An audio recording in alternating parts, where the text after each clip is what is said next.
الحمد لله رب العالمين والعاقبة للمتقين والصلاة والسلام على رسوله والأنبياء والمرسلين أما بعد فأعوذ بالله من الشيطان الرجيم بسم الله الرحمن الرحيم فاذکرونی اذکرکم واشکروا لی ولا تکفرون صدق اللہ العظیم۔ اللہ سبحانہ وتعالیٰ قرآن شریف میں فرماتے ہیں، اور جمعے کے خطبے میں ہم اکثر یہ آیت سنتے ہیں کہ اس کے معنی یہ ہیں کہ لہٰذا مجھے یاد کرو، میں تمہیں یاد رکھوں گا، اور میرا شکر ادا کرو اور میری ناشکری نہ کرو۔ تو یہاں جو لفظ جس پہ آج بات کرنی ہے وہ ذکر ہے۔ ہم نے پچھلے ہفتے بھی اس کے اوپر بات کی تھی کہ اللہ سبحانہ وتعالیٰ کا ذکر اور اس کی کتنی فضیلت قرآن شریف میں آئی ہے، جگہ جگہ آئی ہے اور احادیث میں بھی آئی ہے۔ اور اس آیت میں اللہ تعالیٰ فرما رہے ہیں کہ مجھے یاد کرو تو میں تمہیں یاد کروں گا۔ اور اس سے بڑی خوش قسمتی کیا ہو سکتی ہے کہ اللہ تعالیٰ ہمیں یاد کر رہے ہوں۔ اور اللہ تعالیٰ کے یاد کرنے کا کیا مطلب ہے کہ اللہ تعالیٰ میری حفاظت بھی فرما رہے ہیں، میرے رزق میں برکت بھی دے رہے ہیں، مجھے گناہوں سے بھی روک رہے ہیں، مجھے نیکیوں کی طرف راغب بھی کر رہے ہیں، یہ سب اس میں شامل ہو جائے گا۔ ایک اور جگہ اللہ تعالیٰ قرآن شریف میں فرماتے ہیں کہ مجھے نماز پڑھو میری یاد کے لیے، یعنی نماز کو بھی ذکر میں شامل کر لیا کہ اگر کوئی نماز پڑھے تو کس لیے؟ لذکری، میرے ذکر کے لیے، میری یاد کے لیے۔ اور اسی طرح ایک جگہ فرمایا وَلَذِكْرُ اللَّهِ اکبر، کہ سب سے بڑی چیز کیا ہے؟ اللہ تعالیٰ کا ذکر سب سے بڑی چیز ہے۔ تو یہ ذکر، اس ذکر کی صورتیں مختلف ہو سکتی ہیں۔ ایک ذکر وہ ہے جو اگر ہم تسبیح لے کر بیٹھ جائیں اور لا الہ الا اللہ کا ورد شروع کر دیں تو یہ بھی ذکر بھی میں شامل ہے۔ اور حدیث میں آیا ہے کہ افضل الذکر لا الہ الا اللہ، یعنی سب سے افضل جو ذکر ہے وہ لا الہ الا اللہ۔ ایک اور حدیث میں اس طرف بھی اشارہ تھا کہ لا الہ الا اللہ کو اتنی کثرت سے کہو کہ لوگ تمہیں دیوانہ سمجھے، یعنی توحید پر اس حد تک قائم ہو جاؤ کہ تمہارے لیے لا الہ الا اللہ سے بڑھ کر کوئی چیز نہ ہو اور لوگ تمہیں سمجھے کہ دیوانہ ہے۔ تو ایک ذکر کی یہ صورت ہے کہ زبان سے کرے آدمی، اور ایک ذکر کی باقی صورتیں جو ہیں وہ یہ ہیں کہ عبادات ہو گئیں، نماز کا ذکر آ گیا، قرآن شریف کی تلاوت کرنا، حج، روزہ، یہ تمام عبادات جو احکام اللہ سبحانہ وتعالیٰ نے دیے وہ بھی ذکر میں شامل ہیں۔ اس کے علاوہ کوئی گناہ کا موقع آ گیا، اس وقت اللہ تعالیٰ یاد آ گئے اور اپنے آپ کو گناہ سے روک لیا، وہ بھی ذکر میں شامل ہے۔ کسی نیکی کا داعیہ پیدا ہوا کہ میں فلاں نیکی کر لوں، اور آپ نے اس داعیے پر، کیونکہ داعیہ بھی دل میں ڈالنے والی کون سی ذات ہے؟ اللہ سبحانہ وتعالیٰ کی ذات۔ تو وہ ہمارے علماء فرماتے ہیں کہ کوئی بھی دل میں نیکی کا خیال آئے تو اس پر فوراً عمل کرنا چاہیے، کیونکہ یہ خیال اللہ تعالیٰ کی طرف سے ڈالا جاتا ہے نیکی کا۔ تو فرض کیا خیال آئے کہ میں ایک پارہ قرآن شریف پڑھ لوں تو فوراً اس پہ عمل کر لینا چاہیے، یا یہ کہ 2 رکعت پڑھ لوں تو اس پہ عمل کر لینا چاہیے۔ پھر ذکر کی اور صورتیں بھی ہیں، یہ تو ہو گئی گناہوں سے، 2 باتیں ہو گئیں، گناہوں سے بچنا اور نیکی کا کوئی خیال آ جائے تو نیکی پر عمل کرنا، اور اس بات کی کوشش کرتے رہنا کہ میں نیکیاں کرتا رہوں۔ اور نیکی کس لیے کی جاتی ہے؟ اللہ تعالیٰ کو راضی کرنے کے لیے کی جاتی ہے۔ اگر کوئی اللہ کو مانتا نہیں اور وہ نیکی کرتا ہے، جیسے کہ جو غیر مسلم ہیں وہ بھی اچھے کام تو کرتے ہیں، لیکن کیونکہ ان کے پیش نظر اللہ کو راضی کرنا نہیں ہوتا، اللہ کی محبت نہیں ہوتی، تو پھر ان کی نیکی کا صلہ انہیں اللہ تعالیٰ دنیا میں دے دیں گے اور آخرت میں ان کے لیے کوئی حصہ نہیں ہے۔ ایک ذکر کی صورت یہ ہے کہ ہماری زندگیاں جس طرح بن گئی ہیں اور جس طرح ڈھل گئی ہیں، اس میں کبھی کبھار ایسے مواقع آتے ہیں کہ نماز پڑھنے والا بھی مثال کے طور پر وہ بھی نماز چھوڑ دیتا ہے۔ جیسے آج کل خاص طور پہ شادیوں کا سیزن آ گیا، تو اب شادی ہو رہی ہے جی گھر میں، شادی کو اللہ تعالیٰ نے اتنا آسان بنایا تھا کہ 10-15 منٹ کے اندر شادی ہو سکتی ہے، اتنا آسان بنایا تھا، لیکن ہمارے ہاں کتنے 8 مہینے 6 مہینے 7 مہینے تیاریاں شروع ہو جاتی ہیں شادی کی، اور پھر جب شادی آتی ہے تو پھر وہ دن رات کا کچھ پتہ نہیں ہوتا۔ اب ایسے وقت میں جب شادی کی تیاریاں چل رہی ہیں تو اب مسجد سے غیر حاضر ہیں، نمازیں چھوٹ رہی ہیں، کوئی پرواہ نہیں ہے، شاپنگ میں لگے ہوئے ہیں، مہمان آ رہے ہیں، راتوں کو دیر تک جاگا جا رہا ہے، لیکن نماز نہیں پڑھی جا رہی۔ یہاں کیا چھوڑ دیا؟ اللہ تعالیٰ کو چھوڑ دیا، اللہ تعالیٰ کی یاد کو چھوڑ دیا۔ تو کتنا بڑا اپنا نقصان کر دیا کہ تو یہ جو ہماری زندگیاں ہیں، جس طریقے سے ہم زندگی گزار رہے ہیں، اس میں رسم و رواج اس طرح کے ہوتے ہیں کہ پھر ہم گناہ کو کہتے ہیں کہ دین اور دنیا کو ساتھ لے کے چلنا پڑتا ہے، پھر گناہ کرتے ہیں اور اس کا اپنے آپ کو اور دوسروں کو جواب یہ دیتے ہیں کہ دین اور دنیا کو ساتھ لے کے چلنا پڑتا ہے۔ تو جی شادی تو آج کے دور میں ایسے ہی ہوگی، اس کے علاوہ تو کوئی طریقہ نہیں ہے شادی کرنے کا، آپ پتہ نہیں کس زمانے کی باتیں کر رہے ہیں۔ تو اللہ تعالیٰ نے جن چیزوں کو آسان کیا تھا وہ آج کے دور میں مشکل ہو گئیں، اور جن کو مشکل کیا تھا جیسے زنا، وہ آج کے دور میں آسان ہو گیا۔ یہ اسی وجہ سے کہ ہم نے اللہ تعالیٰ کو اپنی زندگیوں سے نکال دیا، چنانچہ جو کچھ دیکھنے میں آ رہا ہے ہم پھر ایک تو یہ کہ شادی کے دنوں میں اتنی مصروفیت کہ اللہ تعالیٰ کو بھول گئے، پھر ان شادیوں میں کرنا کیا کچھ ہے، وہ اللہ تعالیٰ کے غضب کو دعوت دینے والی باتیں ہیں، اللہ تعالیٰ کو ناراض کرنے والی، اللہ تعالیٰ کو غصہ دلانے والی، کہ شادیوں میں کیا ہوگا، ناچ گانا ہوگا، میوزک ہوگا، بے حیائی ہوگی، مخلوط محفلیں ہوں گی، وہاں لڑکے لڑکیاں آپس میں گھل مل کر جو کہ ناجائز ہے، اور یہ کہ اس وقت اللہ تعالیٰ کو بالکل بھلا دیں گے۔ لیکن اللہ تعالیٰ نے فرمایا وَاذْكُرُوا اللَّهَ كَثِيرًا لَعَلَّكُمْ تُفْلِحُونَ، سورہ جمعہ میں فرمایا اللہ تعالیٰ کو کثرت سے یاد کیا کرو تاکہ تم کامیاب ہو جائے۔ کامیابی کا نسخہ اللہ تعالیٰ نے یہ بتایا ہے کہ اللہ تعالیٰ کو کثرت سے یاد کیا جائے۔ تو اگر ہم اپنی زندگیاں دیکھیں تو ہماری زندگی میں اللہ تعالیٰ کی یاد کہاں کہاں پر آتی ہے، ہم خود دیکھ لیں۔ فرض کیا کوئی سفر پر جا رہا ہے، اب اس کو پہلی پریشانی ہونی چاہیے میری نمازیں کیسے ادا ہوں گی، اگر میں کراچی سے باہر جا رہا ہوں وہاں نمازوں کے ٹائم کیا ہوں گے، میں کس وقت کہاں پہ ہوں گا تو نماز کا ٹائم آ جائے گا، میں نماز اس وقت کیسے پڑھوں گا، جہاز میں پڑھوں گا، ٹرین میں پڑھوں گا، یا اپنی منزل پر پہنچ کر پڑھ سکتا ہوں، ان صورتوں میں نماز کس طرح ادا کی جائے گی۔ یہ پہلی جو ہے نا ہر مسلمان کی، کیونکہ اللہ تعالیٰ نے زندگی کا مقصد بتایا ہے وَمَا خَلَقْتُ الْجِنَّ وَالْإِنسَ إِلَّا لِيَعْبُدُونَ، کہ ہم نے انسانوں اور جنوں کو صرف اپنی عبادت کے لیے پیدا کیا، اور عبادت کا جو کام ہے وہ ہم بھلا بیٹھے ہیں۔ تو جو اللہ تعالیٰ کو یاد کرتا ہوگا اور کثرت سے یاد کرتا ہوگا، اس کے پیش نظر ہر وقت یہ ہوگا کہ مجھ سے کوئی غلطی تو نہیں ہو رہی۔ اب یہ میں فرض کیا کسی کی شادی ہو گئی، اب پہلا اس کو یہ کام یہ پتہ ہونا چاہیے کہ شادی ہونے کے بعد میرے اوپر کیا فرائض اور واجبات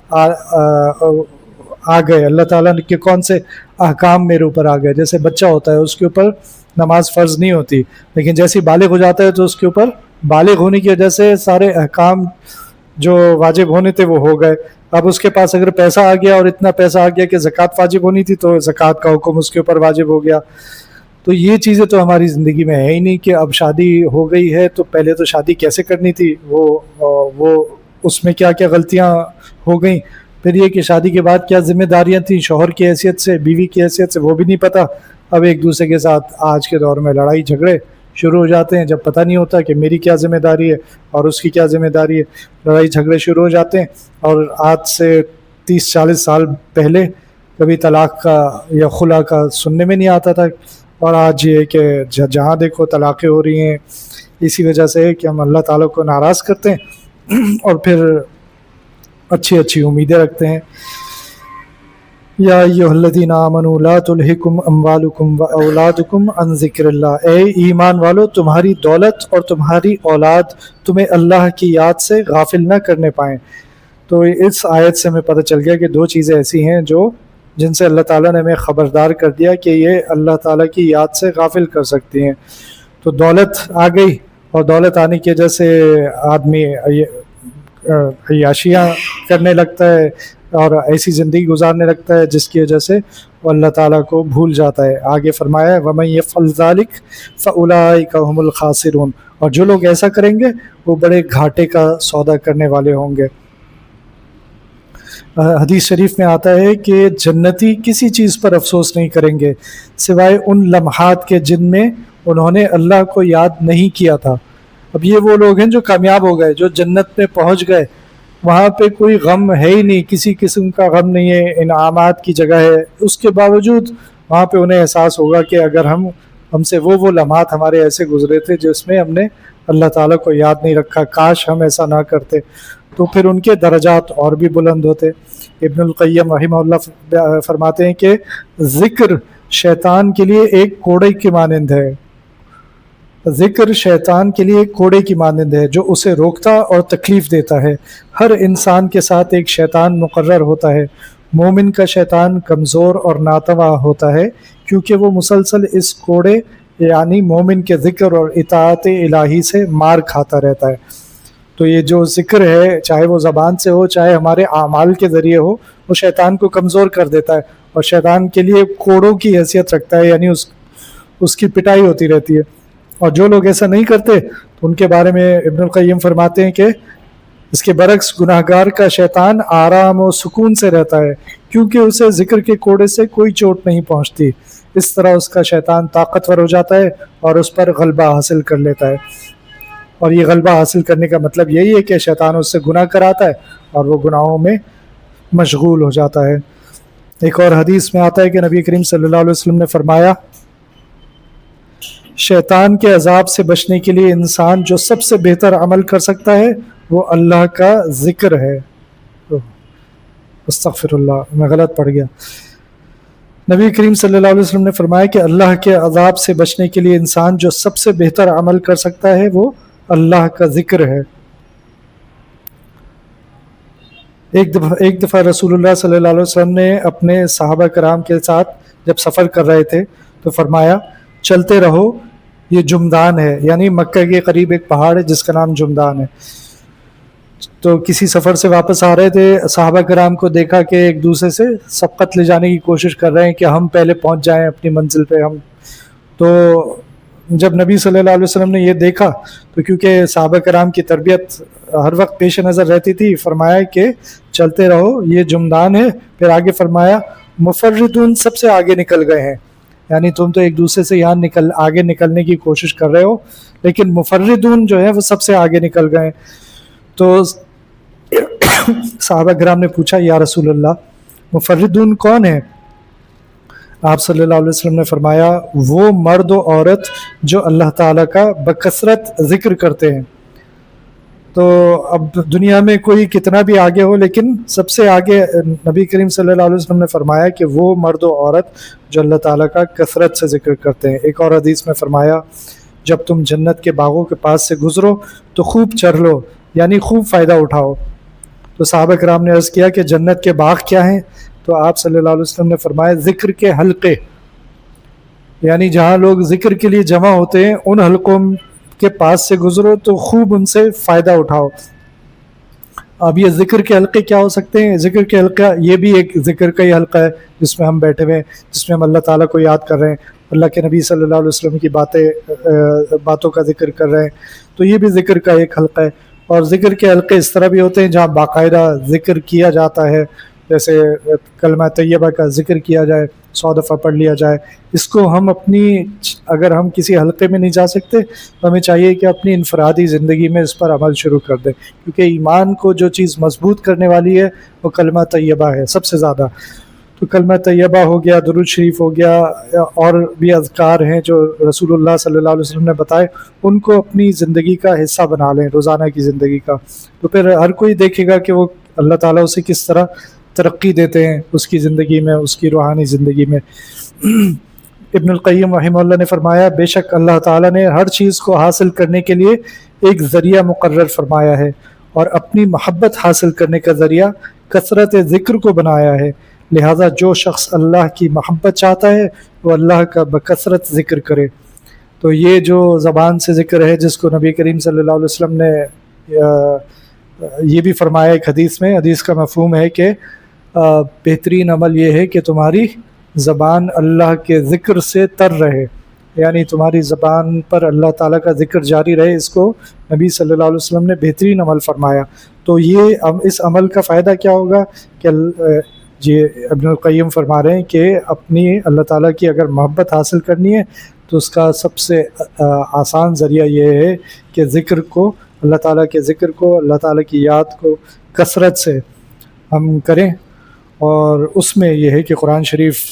کو بھی ذکر کہا گیا، خود قرآن شریف میں قرآن شریف کو ذکر کہا گیا تو ہم قرآن شریف بھی باقاعدگی سے پڑھیں، ان چیزوں کو اپنی زندگی کا حصہ بنائیں۔ اگر ہم چاہتے ہیں نا کہ ہمارے لیے اعمال کرنا آسان ہو جائے، مشکل اعمال آسان ہو جائیں، تو پھر ذکر کو اپنی زندگی کا حصہ بنا لیں۔ اور مشکل اعمال میں آج کے دور میں جس کو مشکل سمجھا جاتا ہے وہ فجر کی نماز ہے، تو اور جو کہ ہمارے لیے بڑی مشکل ہوتی ہے۔ ویسے حدیث میں بھی بتایا گیا ہے کہ یہ منافقین کے لیے عشاء اور فجر کی نماز جو ہے اس کو مشکل بتایا گیا ہے۔ تو اللہ تعالیٰ ہمیں ان سب باتوں کو ایک بات اور یہ تھی، شادیوں کا سیزن ہے، تو آج سے 15 سال پہلے، 10 سال پہلے، 20 سال پہلے جن لوگوں کی شادیاں ہوئی تھیں ان کی اکثریت اس بات سے پریشان ہے کہ اولاد نافرمان ہے، اولاد بدتمیزی کرتی ہے، اولاد بات نہیں مانتی، اب ہم کیا کریں؟ تو اب تو بہت مشکل ہے کہ کچھ ہو سکتا ہو، اب تو دعا ہو سکتی ہے، کیونکہ جب پودے کو لگایا جاتا ہے، بیج بویا جاتا ہے، اس وقت اس کی جتنی اچھی نگہبانی کی جائے گی، جتنا اس کی خوراک اچھی رکھی جائے گی، اتنا ہی وہ پودا اچھا درخت بنے گا۔ اور اگر جب وہ بیج بویا تھا اور وہ پودا بنا تھا، اس وقت اس کی غلط طریقے سے پرورش کی، اور رسول اللہ صلی اللہ علیہ وسلم کہیں آپ کی زندگی میں بھی نہیں تھے اور اس کی زندگی میں بھی نہیں تھے، اس کی زندگی میں تھے رونالڈو اور میسی اور اسی طرح کی خرافات، تو وہ پھر بچہ جو تھا وہ آپ کی بات کیوں مانے گا؟ وہ اللہ اور اللہ کے رسول سے آپ نے اس کا شناسہ ہی نہیں کروایا، تعارف ہی نہیں کروایا، تو جنہوں نے یہ سب باتیں سکھانی تھیں ان کو آپ اپنی زندگی میں لے کے نہیں آئے، آپ نے اس کو موبائل دے دیا، آپ نے اس کو ٹی وی دکھایا، آپ نے اس کو ویڈیو گیمز دے دیے، آپ نے اس کو ان کھیلوں میں لگا دیا جہاں سے اس کو کچھ دین کے بارے میں سیکھنے کا موقع نہیں ملا۔ اب وہ ایک درخت بن چکا، اب اس درخت کو ٹھیک کرنا تو ظاہر ہے ایک مشکل کام ہے، اللہ تعالیٰ ہی ٹھیک کر سکتے ہیں، تو ماں باپ پھر بہت پریشان ہوتے ہیں۔ آج جن کی شادی ہو رہی ہے ان کو آج اگر عقل آ جائے کہ اگر ہم نے نہیں اپنے بچوں کی صحیح پرورش کی تو آج سے 10 15 20 سال بعد ہم بھی پچھتا رہے ہوں گے۔ تو اللہ تعالیٰ ہم سب کو صحیح عمل کرنے کی توفیق عطا فرمائے۔ ربنا تقبل منا انك انت السميع العليم وتب علينا انك انت التواب الرحيم، وصلى الله تعالى على خير خلقه محمد وعلى آله واصحابه اجمعين، آمين برحمتك يا